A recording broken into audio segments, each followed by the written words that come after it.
Because, as everybody knows, black people are relentless victims of relentless white racism all the time, everywhere. That explains everything. That means black people are entitled not to obey the law. We're talking big laws, small laws, killing somebody, refusing to stop for a law, refusing to comply with commands at a lawful traffic stop. And it applies to a lot of different people. We just did a story yesterday about a woman in South Carolina. Driving down the freeway, gets stopped by a cop. She does this 11-minute video invoking the name of every real and imagined case of black racial victimization in this country, in the history of this country, and how she fit on that list because of the encounter she had. She went on for 11 minutes of this.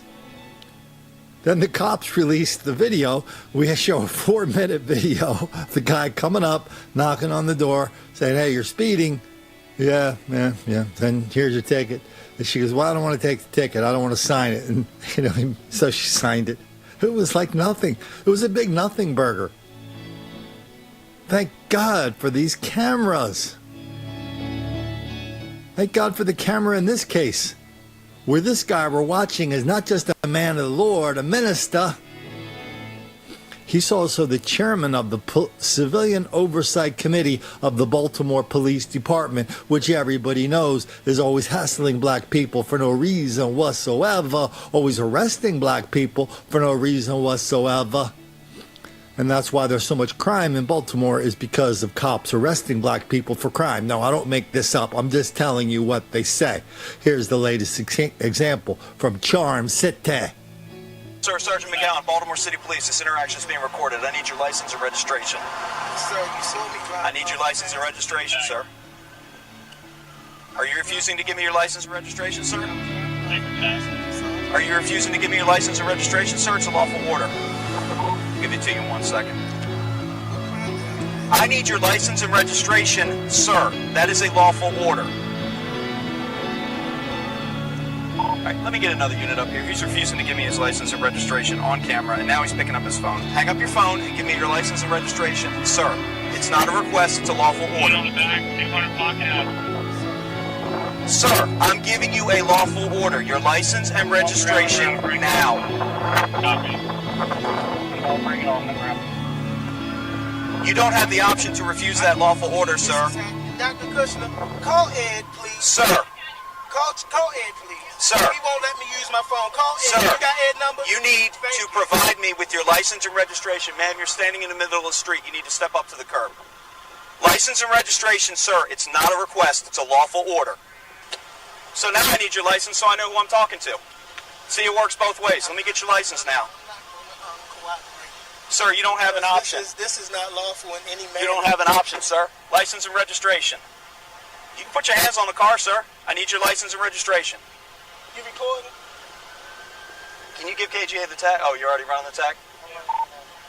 10, be advised. 12 has a pocket cop. Sir, you can take your hands off the car and just give me your license and registration, and this is not going to be a problem for you. You're willing to go to jail. You're willing to go to jail. I am. Because I'm requesting your license and registration. Because there's nothing lawful about your stop. That's incorrect, sir. Dropping off a passenger. You were stopped in the middle of the street, sir. I instructed you to continue moving your vehicle, and you refused. You refused, sir. Okay. I need your license and registration. I'm not going to cooperate with this. You don't have the option, sir. Can I just get an estimate on how many times I have to say this to you, sir? You don't have to say License and registration, sir. That I'm not going to cooperate with you having a problem with me dropping off a passenger. License and registration, sir. If to pull over, I would have pulled over. License and registration, sir. I don't have to be unlawfully stopped by a police officer unless there's probable cause that I'm committing a crime. There is, sir. That's why I stopped you. License and registration. License and registration. So stop raising your voice at me. License and registration. Huh? License and registration. Because he stopped me for letting my colleague out the License car. and registration. Or what? Or you will be subject to arrest. I don't need you to let me. I don't need you to let me, sir. Why haven't you done it? Because I think that you're letting your emotion get the better of you, sir. And what you fail to realize is, sir, you don't need to go to central booking for this, sir. Provide me with your license and registration. I really wish that you would. Provide me with your license and registration. I'm not here to help you, sir. I'm here to do my job. Now I need your registration. At which point, have the registration. why don't you have the registration? Because it's in my bill. All right, good enough. So that'll be 2 citations. Have a seat.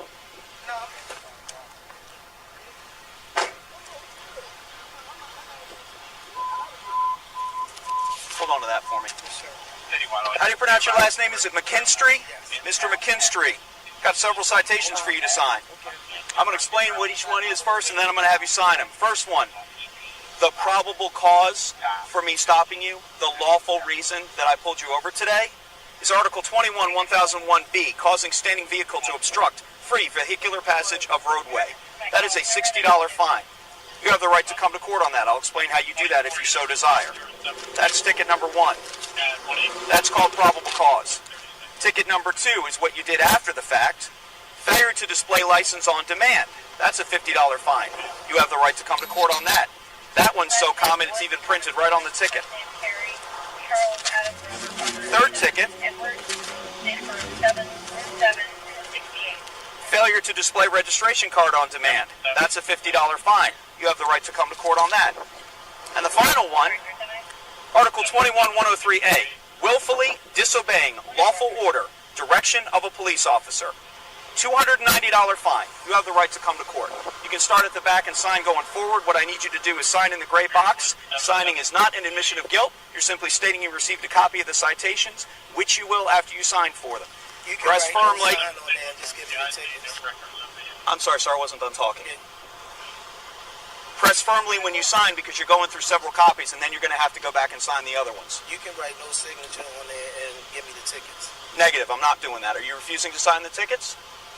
I need you to say that out loud. Could I copy that? Are you refusing to sign the tickets? You're shaking your head yes on camera? Good, stand by. Mr. McKinstry, this is a citation. 16112D, failure of individual driving on highway to sign signature if requested by police. This is also a payable fine. It's another $50. What I need you to do is sign in the gray box. Signing is not an admission of guilt. You're simply stating that you received a copy. But you wrote that because I told you I'm not going to sign. So I'm not sure if Are you refusing to sign this ticket as well? Yeah. Okay, sounds good. Stand by. Thank you, Colonel. Okay, you can call me back on my cell. All right, Mr. McKinstry, here's your tickets. Before I give them to you, I'm going to explain to you the process to request a court date if you want to do that. Back in the day, if you wanted a court date, you simply did nothing. You didn't pay it, you didn't do anything, and you would get a court date mailed to you, predetermined by the courts. That has changed. Now, if you wish to have a court date, I'll wait till you're done.